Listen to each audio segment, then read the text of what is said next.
반갑습니다. 4월 7일 주일 큐티 스케치 시간입니다. 오늘 본문은 열왕기상 2장 26절부터 35절까지의 말씀입니다. 오늘 본문은 이렇게 시작됩니다. 왕이 제사장 아비아달에게 이르되 네 고향 아나돗으로 가라.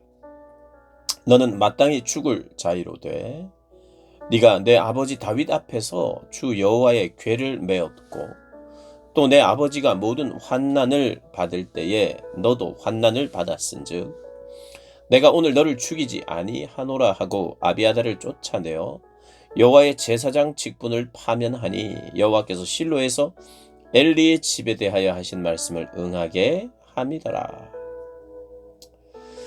그 소문이 요압에게 들림에 그가 여호와의 장막으로 도망하여 제단 뿔을 잡으니 이는 그가 다윗을 떠나 압살롬을 따르지 아니하였으나 아도니아를 따랐음이더라. 오늘 본문은 어제 본문에 아도니아가 죽은 이후에 어떻게 보면 반역자일 수 있기 때문이죠. 아도니아와 함께 했던 무리들, 아도니아를 따르고 아도니아를 왕으로 세우려고 했던 주축 세력 두 사람이 제거되는 것입니다. 한 사람은 아비아달이고요. 아비아달은 제사장인데 제사장은 죽이지는 않았습니다. 오늘 금방 읽었던 것처럼 다윗 앞에서 여호와의 궤를 메었기에 아버지와 모든 환난을 같이 했기에 그냥 제사장직만 파면을 하고 고향으로 돌아가서 살도록 했죠. 그리고 요압은 죽습니다. 요압 역시도 다윗과 함께 했던 정말 용맹한 장군이었죠. 어떻게 보면 다윗의 수족과도 같았죠. 군대 장관이었으니까요. 총책임자였으니까. 그런데 이제 다윗이 유언처럼 솔로몬에게 그 이야기를 했거든요. 아브넬과 아마사를 죽인. 그래서 이제 다윗이 건들지 말라고 한 사람을 건드렸어요. 자기 동생을 죽였다는 이유로. 그래서 일단 위험한 인물로 보고 있었습니다. 그래서 그들을 잘 처리해야 된다라고 다윗이 이야기를 했죠. 그래서 이 본문을 보면 결국에는 이게 세상의 역사와 좀 비슷하게 가는 것 같아요. 어떻게 보면 또 정치하고도 비슷하게 가고요. 왜냐하면 나의 지지 세력이 아니었던 사람은 내가 자리에 오르면 제거하는 이런 것을 우리가 어떻게 봐야 되는가. 솔로몬 왕 역시도 이런 긍휼을 베풀지 않는 왕은 아닌가. 우리가 이렇게 생각할 수도 있습니다. 없잖아 그런 면도 있고요. 근데 우리가 오늘 이 본문들을 볼 때는 하나님의 편에 있고 하나님의 약속이라는 관점에서 이것을 좀 나눌 필요가 있습니다.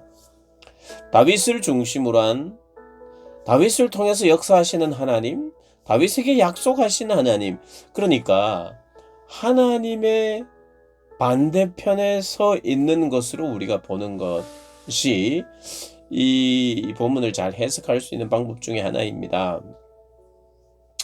사실 다윗 편에 서 있었지만 다윗을 통해서 하나님을 섬기는 거죠. 다윗과 함께 하시는 하나님을 섬기는 것이 맞는 거죠. 그래서 사람을 섬기면 안 됩니다. 그런데 아비아달이라든지 요압은 다윗이 이제 늙어가고 그 다음 차기 대권, 차기 왕으로 자기들이 생각했을 때 아도니아가 최고다 이렇게 생각을 했고, 그래서 아도니아를 우리가 같이 힘을 모아서 아도니아를 세우면 자기도 최고 지도자로서의 군대 장관으로 요압이, 그리고 제사장으로 어떤 그런 욕심도 있었다고 보죠. 그렇다면 결국에는 이들이 추구했던 것이 뭐냐 하면 사람을 의지해서 사람을 세워서 자기도 함께 하고 싶은 마음인 거예요. 그러니까 아도니아를 세우려고 했고 아도니아를 따라가려고 했고 결국에는 사람을 의지하고 사람을 지지하는 자들의 편에 서 있었던 거죠. 그럼 이들은 한때 다윗을 섬겼다. 다윗을 섬긴 건 참 귀합니다. 그런데 이제 보니 다윗을 통해서 다윗과 함께 하시는 하나님을 섬겼다기보다 다윗 자체를 섬긴 것은 아닌가. 물론 다윗과 함께 하나님을 섬긴 것인데 그들이 변했다고도 볼 수 있지만 어쨌든 다윗 때도 역시 사람을 의지하고 사람을 생각하고 다윗 위에 역사하시는 하나님을 섬기지 않았느냐는 정확하게는 모른다 할지라도 지금은 적어도 그들의 선택은 뭐냐면 다윗이 가지고 있는 왕권이 약화됐다고 생각하고 자기 왕권에 힘을 실어주고 그들과 함께하고 싶어하는 인간적인 모습이 있었는 거죠. 끝까지 다윗에게 순종해야 되는 사람이에요. 왜냐? 하나님이 기름 부어 세우신 왕이 다윗이고 하나님이 기름 부어 세우신 왕이 또 그 다음 왕도 하나님을 통해서 정하게 되는 신정 정권, 하나님이 다스리는 나라로서 그 나라의 백성과 신하로서 그들이 자리해야 되는데 인간적인 생각을 한 겁니다. 그러니 다윗을 어겼다는 것은 다윗의 뜻과 의중보다 자기들의 의중으로 아도니아를 세우려 했다는 것은 다윗과 함께 하시는 하나님의 약속을 제대로 보지 못하고 하나님의 약속에 등을 돌린 사람으로 보는 거죠. 누가 가장 강한 왕입니까? 하나님이시거든요. 그 하나님은 약속을 통해서 우리에게 약속하셨다면 그 약속이 하나님의 말씀이기 때문에 그 약속이 가장 의미 있고 강력하죠. 그 약속을 붙든 사람이 누구냐? 다윗입니다. 그 약속을 붙든 사람이 누구냐? 나단. 그 약속을 붙든 사람이 누구냐? 솔로몬, 밧세바. 그 약속을 붙들었다는 것은 하나님을 신뢰하고 하나님을 믿는 거죠.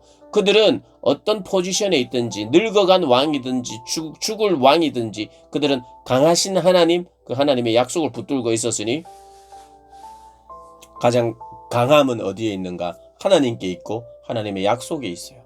강한 사람들은 누군가? 하나님의 편에 있고 하나님의 약속을 붙드는 사람들. 이 사람이 가장 강한 거죠. 그러니까 강한 하나님의 약속을 붙드는 것이 어린 솔로몬이든 늙은 다윗 왕이든 연약한 밧세바든 이렇게 보면 사람들은 힘이 없어 보이지만 그 힘 없는 자들이 누구를 붙들었느냐? 하나님을 붙들었기 때문에 강하신 하나님은 다윗이 여전히 강할 수 있었고 솔로몬이 세워질 수 있었던 거죠.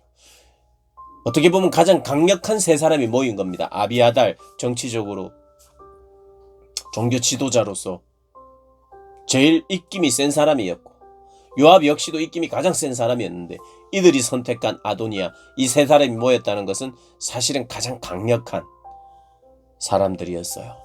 그런데 그들은 결국에는 실세될 만한 사람을 찾았고 하나님으로부터 등을 돌린 거죠. 다윗으로부터 등을 돌린 거죠. 결국에는 사람을 의지한 거죠. 이것이 문제라는 겁니다. 우리가 그래서 가장 강한 사람이 되기 위해서는 하나님 말씀을 신뢰하고 약속을 붙들어야 됩니다. 내가 붙들어야 될 하나님의 약속을 말씀 가운데 발견하는 사람이어야 하고 하나님을 아는 사람이어야 합니다. 그냥 하나님만 섬기면 안 되고 하나님이 하신 약속이 무엇인지 하나님이 지금 어떻게 통치하고 계신지 하나님이 행하신 일이 무엇인지 앞으로 행하실 일이 무엇인지 알아가야 돼요. 그냥 나는 하나님만 신뢰한다. 어떤 하나님입니까? 그냥 하나님만 신뢰한다 그러면 안 됩니다. 어떤 하나님? 어떻게 역사하신 하나님?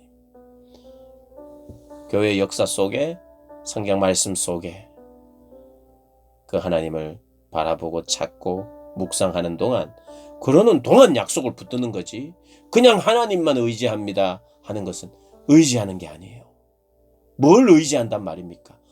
나 위에서 좋자고 내가 좋아하는 거 돕는 그 하나님 의지한다는 말입니까? 하나님의 뜻과 약속과는 전혀 무관하게 그냥 하나님을 의지한다. 의지하지 않는 겁니다. 하나님을 모른 채 하나님을 의지할 수는 없죠. 그래서 하나님 아셔야 합니다. 하나님 알아야 합니다. 우리 모두가 하나님 알고 하나님을 의지하고 그렇게 의지할 때 하나님이 가장 강하신 분이란 걸 깨닫게 되죠. 그런 자리로 우리 모두가 함께 나가는 복을 누리시기를 주님의 이름으로 축복합니다.